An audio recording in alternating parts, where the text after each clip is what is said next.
नमस्कार। Indian news अड्डा के महाभारत श्रृंखला के आज के इस क्रम में मैं अभिजीत आपका हार्दिक स्वागत करता हूं, अभिनंदन करता हूं। आशा करते हैं आप बहुत अच्छे होंगे, कुशल होंगे। आपने पिछले एपिसोड्स में अक्षौहिणी सेना का वर्णन सुना, उसके पहले दिन की सेनाओं का वर्णन सुना कि पहले दिन कौन कौन से योद्धा कैसे जमे हुए थे। महाभारत की कुरुक्षेत्र के मैदान में दोनों तरफ सेनाएं किस तरह से जमी हुई थी, इसके बारे में आपने वर्णन सुना।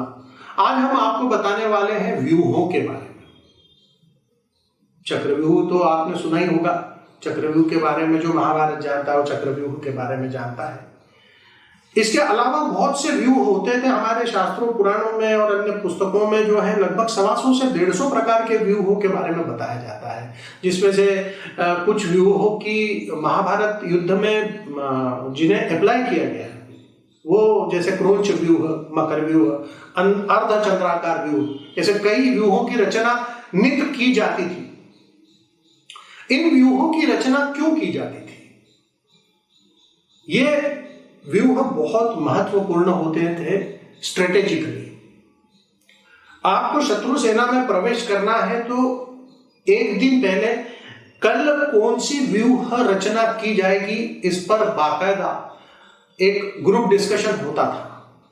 इधर दुर्योधन, भीष्म पितामह, द्रोणाचार्य, कर्ण ऐसे महारथी बैठ करके पांडवों के विरुद्ध व्यूह रचना करते थे। उधर पांडव, महाराज युधिष्ठिर, भगवान श्री कृष्ण, अर्जुन, भीम, ये सब लोग मिलकर के कौरव के विरुद्ध व्यूह रचना की चर्चा करते थे। अब ये व्यूह कैसे होते थे? ये व्यूह निर्भर करता था कि सामने कैसी सेना खड़ी है, कितने हाथी खड़े हैं, कितने अश्व खड़े हैं, कितने रथ खड़े हैं, कितने पैदल सैनिक खड़े हैं और कहां कहां किस किस प्रकार से जमे हुए हैं। तो कोई त्रिशूलाकार रूप में व्यूह होता था, कोई भाले के आकार में होता था जैसे मकर व्यूह, क्रोंच व्यूह, अर्धचंद्राकार व्यूह। इस तरीके से व्यूहों की रचना की जाती थी जिसमें यह निर्णय लिया जाता था कि आगे गज रहेंगे या अश्व रहेंगे या रथ रहेंगे, पीछे पदाती रहेंगे।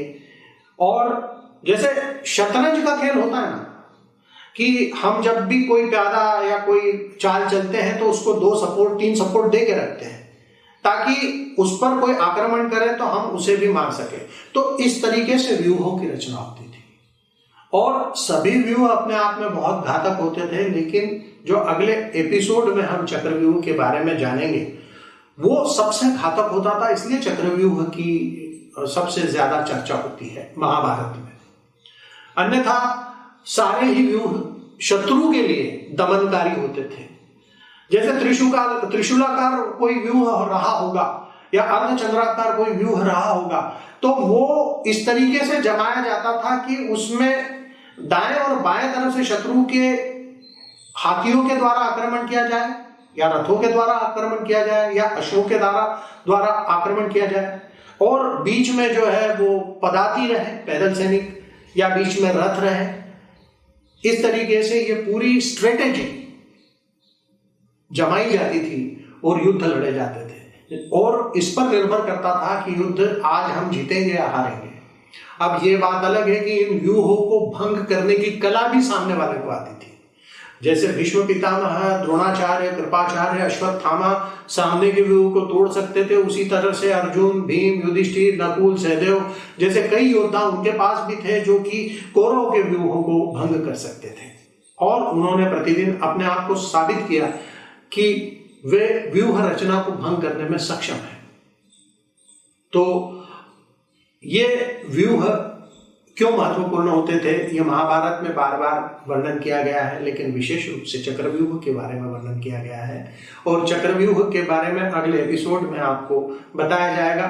आप अपनी सलाह, अपनी जानकारियां हमारे साथ शेयर कर सकते हैं और इसके अलावा आप अपने वीडियोस भी हमें भेज सकते हैं जो हम इंडियन न्यूज अड्डा के द्वारा प्रसारित भी कर सकते हैं। स्मरण रहे कि वे वीडियोस 2-3 मिनट 4 मिनट से ज्यादा के ना हो और आप नीचे दिए गए नंबरों पर हमारे प्रोड्यूसर श्री दुष्यंत जी, हमारे डायरेक्टर तुषार जी, हमारे एडवाइजर आशीष जी से संपर्क भी कर सकते हैं, उनके साथ बात भी कर सकते हैं, अपनी बहुमूल्य सलाह भी दे सकते हैं। तो हम आज के लिए आपसे आज्ञा लेते हैं। नमस्कार।